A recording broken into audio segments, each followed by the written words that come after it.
Do you remember Moonbase Alpha? That moon that got blasted out of Earth's orbit and started drifting through space, carrying with it a brave crew, some eagles, and a whole lot of intergalactic trouble?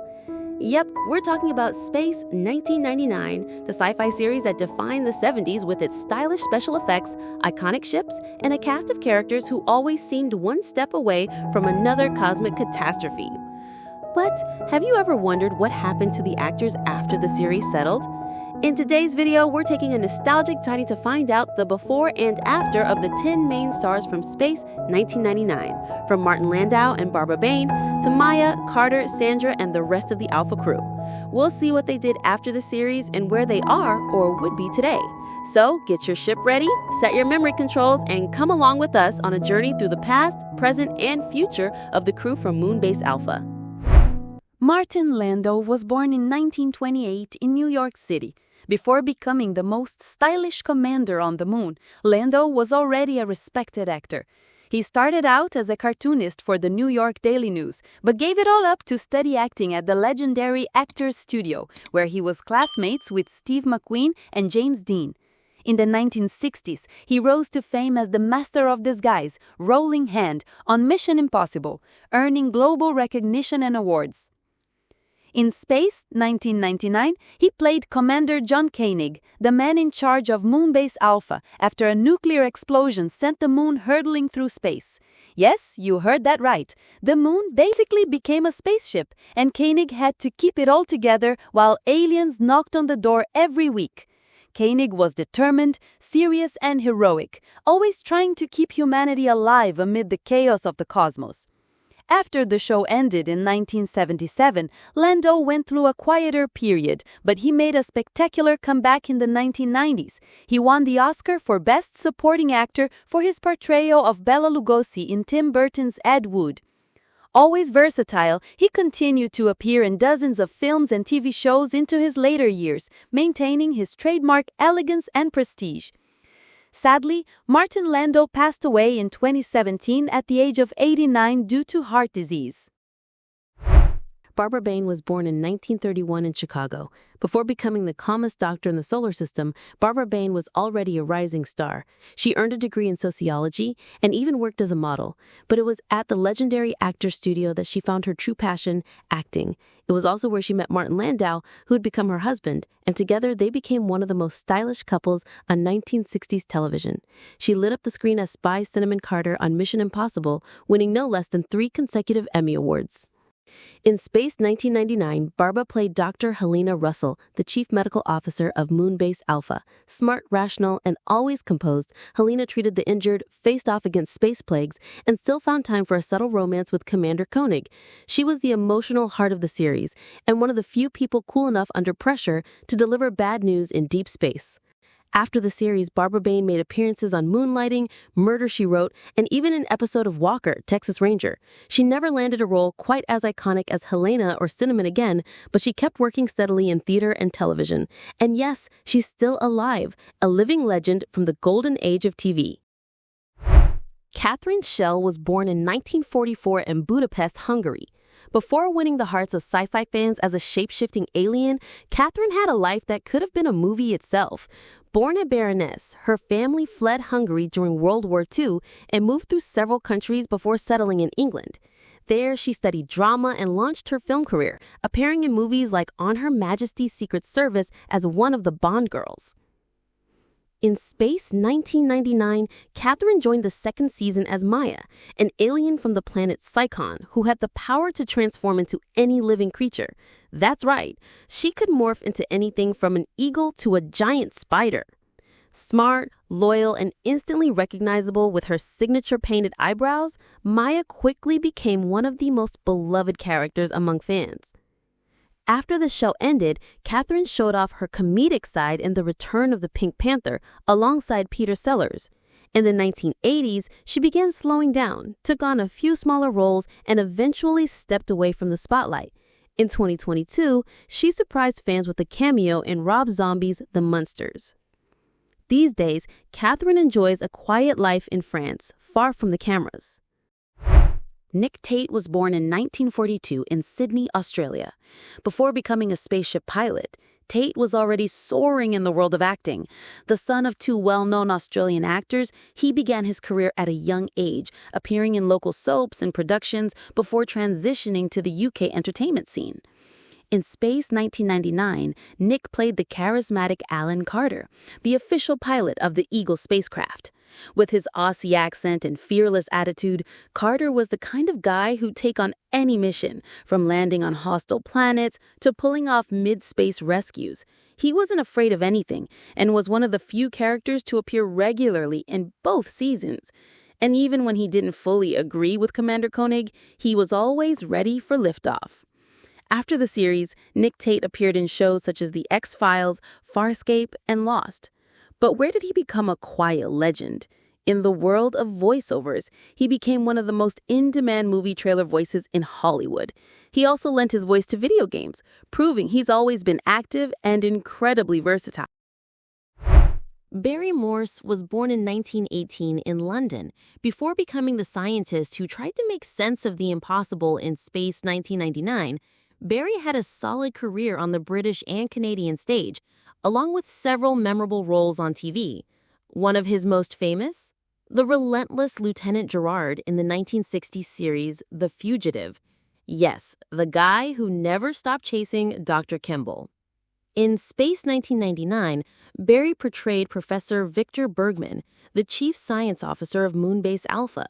With his slightly eccentric style and a theory always at the ready, Bergman served as the voice of reason and logic amid the cosmic chaos. Unfortunately, he disappears from the second season without much explanation, officially due to contract issues, though fans still miss his presence to this day. After the show, Barry continued acting in films, miniseries, and especially in theater, his greatest passion. He also turned to writing, publishing both memoirs and fiction, and devoted time to teaching dramatic arts in Canada. Barry passed away in 2008 at the age of 89 from natural causes. Prentice Hancock was born in 1942 in Scotland. Before heading to the moon in Space 1999, Prentice appeared in several popular shows of the time, including Z-Cars, Spy Trap, and, of course, Doctor Who.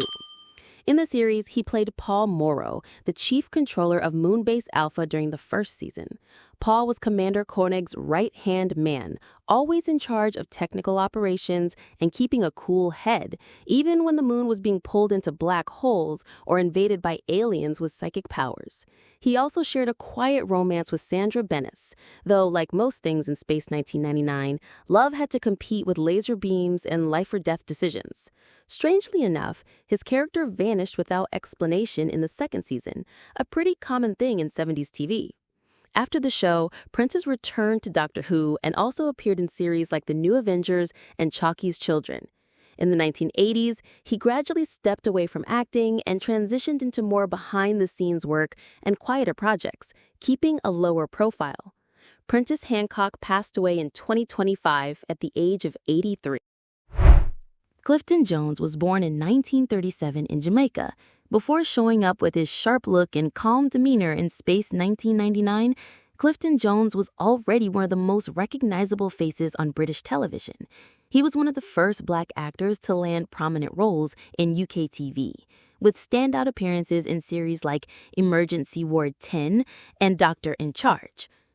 In the series, he played David Kano, the man in charge of the main computer on Moonbase Alpha. Kano was the guy you wanted around when things started going wrong, which, let's face it, was pretty much every episode. He was the tech expert, always in control of the data, systems, and commands, and still found time to offer a wise word or two. After the first season, Kano didn't return for season 2, most likely due to creative changes in the show. Still, Clifton kept acting throughout the 70s and 80s, with roles in shows like 1990, Blake 7, and Survivors. Clifton Jones passed away recently, in 2025, at the age of 87. Zinnia Merton was born in 1945 in what is now Myanmar. Before launching to the moon in Space 1999, Zinnia had already done a bit of everything. She appeared in the Beatles movie Help and popped up in classic British shows like Doctor Who and The Benny Hill Show. In the series, she played Sandra Bennis, the communications officer on Moonbase Alpha. always focused, organized, and ready to handle a crisis, from power failures to alien invasions. Though she seemed delicate at first, Sandra proved episode after episode that she was one of the strongest and most reliable members of the crew. She even had a near romance with controller Paul Morrow. Too bad love in space is often interrupted by explosions and radioactive mutants.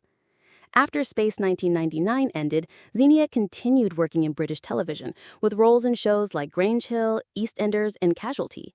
And here's a cool fact. She reprised her role as Sandra in a special short film called Message from Moonbase Alpha, made in 1999 just for the fans, a heartfelt tribute to her beloved character. Sadly, Xenia Merton passed away in 2018 at the age of 72 after a battle with cancer. Anton Phillips was born in 1943 in Jamaica. Before joining Moonbase Alpha, Anton was already building a solid acting career in the UK. He moved to England at a young age and trained at the prestigious Rose Bruford College of Speech and Drama. In Space 1999, Anton played Dr. Bob Mathias, the base's assistant medical officer. Mathias was a key figure, always present during critical moments, tending to the injured and doing his best to keep people standing, even while planets exploded and aliens invaded. He was quiet, but essential. The kind of professional who doesn't make a fuss, but saves lives.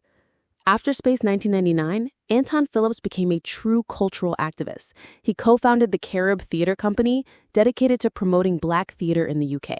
He also worked as a director, educator, and mentor, helping to shape and inspire new generations of artists.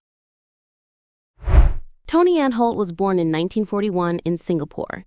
Before becoming the most charming security officer in the galaxy on Space 1999, Tony appeared in shows like The Protectors, where he played the stylish Paul Boucher. He joined Space 1999 in its second season as Tony Verdeshi, the head of security, and also the guy in charge of supplies on Moonbase Alpha.